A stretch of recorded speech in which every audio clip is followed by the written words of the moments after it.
Hello my fellow pilots and welcome again to another episode of Star Citizen FM, episode 56. Star Citizen FM is your fan community source for anything related to Star Citizen, the community, or anything else in the verse that might catch your fancy. Star Citizen FM is hosted by yours truly, Dr. Hawk, so join me as I go over some of the interesting happenings that have occurred over the past week. So we've had a lot of interesting things happen in the last year. Some of them small, some of them big, but one of the small ones that I think goes unappreciated is some of the subscribers, like myself, who contribute a little bit of money here and there to Star Citizen every month. Many of our backers have recently started the second year of their development subscriptions, and CIG has been hard at work coming up with new rewards for the dedicated subscribers who have helped support Star Citizen so much in the past year. The biggest change for year 2 is that all subscribers will start earning in-game display items for their hangars and eventually elsewhere. Every 2 months we'll add a surprise item to your account. It could be anything from a unique fish for your tank to a futuristic toolbox for your hangar. These items won't give any special gameplay advantage, and they'll be available to discover in the Star Citizen world once the Persistent Universe launches. But for now, the only way to display them is by becoming a development subscriber. So there's a few new things that'll be added for those current subscribers and those of you who might be potentially joining. On top of Jump Point, which most of you should be familiar with, the new surprise decorative item for your hangar added to your account every 2 months. I would really like to see some ship models, little tiny ship models, just pointing that out, CIG. Access to the Vault, a collection of Star Citizen artwork that would have otherwise never been seen, includes paths not taken, discarded concept art, and the Vault also contains full resolution versions of all imagery used to create each issue of Jump Point. And this has been included before, but just mentioning for those who are not yet familiar with it. There will also be a catalog of Star Citizen subscriber merchandise available at times throughout the year, including the prototype ship patches and Vanduul size comparison posters seen in this post. There will also be the ability to provide questions for Chris Roberts' weekly Tin for the Chairman sessions and access to a subscriber-only forum and chat room. Those of you who are Centurion after 12 months will have your name in the game. They won't tell you where you'll find it, but if you subscribe for at least 12 months, your name will be located somewhere in the Star Citizen world. You will also get VIP admission to all future RSI fan events, as well as priority reservation for Citizen Cons and other conventions. You will have website beta access, as well as a single-use 15% off coupon in the store, applicable on digital goods only. And finally, you will have a Test Pilot Access Badge, a single-use token allowing you 1 day of access to test fly any of the 5 base spacecraft each month during a future dogfighting alpha test. And finally, Year 2 decals for your ship. Big breath. Imperiators, I hope I'm saying that right. You guys get a few extra goodies. You get all of the perks that the Centurion includes, as well as VIP admission to all future events. Basically, you have more VIP status than Centurions. You also have 2 copies of each digital hangar item, so you can share with any friends that you choose to, as well as the Vanduul Test Pilot Badge, allowing you to test fly the Scythe during the beta test of the dogfighting module, Alpha Beta. And finally, if you're an Imperator after 12 months, you get to create a pirate. They're trying to populate Spider with NPCs, and you will have the right to name one and create the backstory for their official Galactopedia spot. CIG does reserve the right to edit any content created as part of this perk. And lastly, you get Year 2 decals for your ship and an Advanced Test Pilot Badge, a single-use token allowing you to Day 1 access to test fly any available spacecraft each month during a future dogfighting alpha test. This includes rare ships and variants.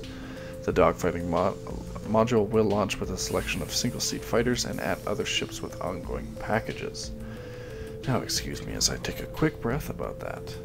So for those of you that thought that being a subscriber was a complete waste of time, there you go. You have proof that it is not. It wasn't even a waste of time to begin with, but for those of you that need a little bit of physical or even digital bribery to get you going, why not? Star Citizen is a game that can always use more money, so come on, throw that credit card at them and check it out. And besides, being honest here, every little bit helps.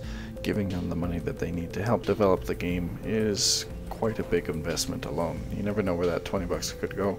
So check it out, subscribe, Centurion if you feel like it, or just be a badass and go for Imperator. So let us move on to some other news articles for Star Citizen.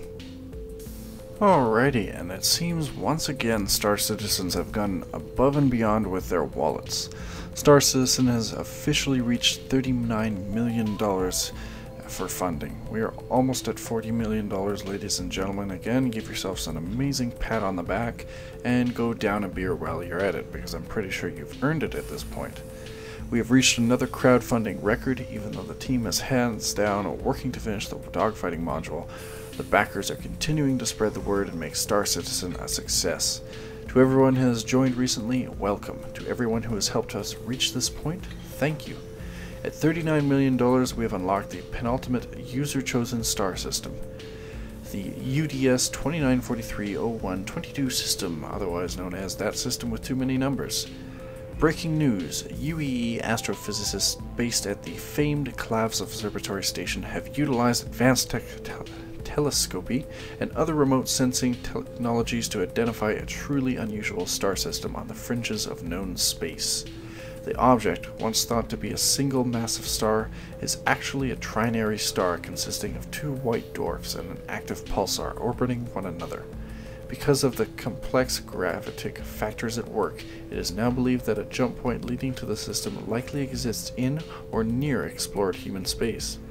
Beyond the bizarre stellar makeup, the composition of the system is all but unknown. Could planets exist in this carefully balanced web? What else might have been drawn there? One thing is certain, the first citizen to travel to UDS 29430122 will have one hell of a view. I would also like to share some of the artwork of the UEE's new Javelin class destroyer. So for those of you that aren't aware, this was one of the new big ship reveals that we got to see. You may have caught a glimpse of the Javelin on this week's Wingman's hangar, and now I'd like to share a closer look. The ship was designed by David Hobens. David has been working hard to create not just a cool exterior, but also an interior that evokes the crowded corridors of a real-world destroyer. The plan is for it to be modular, with parts we can swap out for different roles. Assault destroyer, long-range something extra R destroyer, and so on. The Javelin is still in conceptual stages, but I think it's cool enough to share with the community. And I myself think it looks quite cool. It almost looks like something you'd find out of a ocean. Very sea, sort of mammal-esque predator-like, something you might find on a shark. Lots of sharp angles that evoke both modern world technology and just something of very predator-like. Fits very well for a destroyer. Plus I like the little helipad that they have on the left side for docking. As I said the last time, I'm very excited about our next stretch goal. Our previous stretch goals have been about expanding Star Citizen immediately, adding new ships, new systems, etc. Each one has added something to the game while allowing us to widen our bandwidth, hire more employees, expand our development, purchase new technology. Now it's time to look a little bit more into the future. Star Citizen isn't just about a game we launch with. We're going into this building not only an immersive launch experience, but platforms and the tools to let us keep expanding the game to meet the available technology. The game won't be a static experience. We want to build Star Citizen in a way that the experience will be fresh in 5 years, 10 years, and into the foreseeable future. Among the most common feature requests for Star Citizen are atmospheric combat and ground exploration. These are the single biggest things we would like to include in the game, but they're also something we know we can't have on day one. Our universe is a big place, and creating hundreds of existing landouts properly is enough of a challenge. Building entire continents and atmospheres in the current system would take a lifetime. This is where procedural generation comes in. If we can develop a truly great procedural generation system, one that lets us create entire planets for you to populate, then we can expand the game to add these features and more in the future. So our next stretch goal is a procedural generation research and development team. This stretch goal will allocate funding for Cloud Imperium to develop procedural generation technology for future iterations of Star Citizen.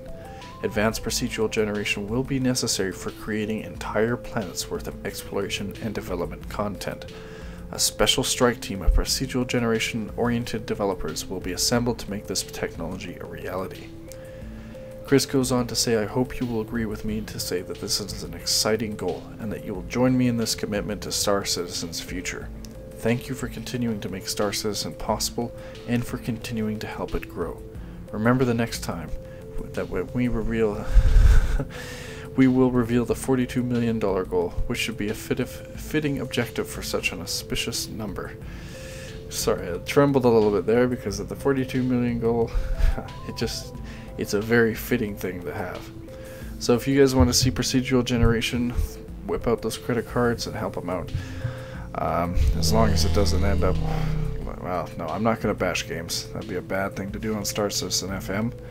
So let us move on to some other news articles and leave malice in the dust. Also, we have a very interesting thing to go over. Now, normally I try to leave Wingman's Hangar as its own entity. As some of you, my viewers, used to know, I recapped Wingman's Hangar. But looking here, you can see that the Foundry 42 team has some things that deserve to be talked about. We already have some examples of what the first area is supposed to look like, the beginning mission area, so to speak. A sort of asteroid mining colony base, and it goes on to show the different iterations, starting from a very basic, just a building slapped onto an asteroid, to this very complex sort of the best thing I can come up with is like a spider web design with cables and tethers holding different asteroids all together in this large, massive complex. It should be a very interesting place to, as Chris said, dogfight around as well as protect and do your missions. The other thing that came up that was very interesting is that they mentioned a heavy emphasis on miners and mining in this.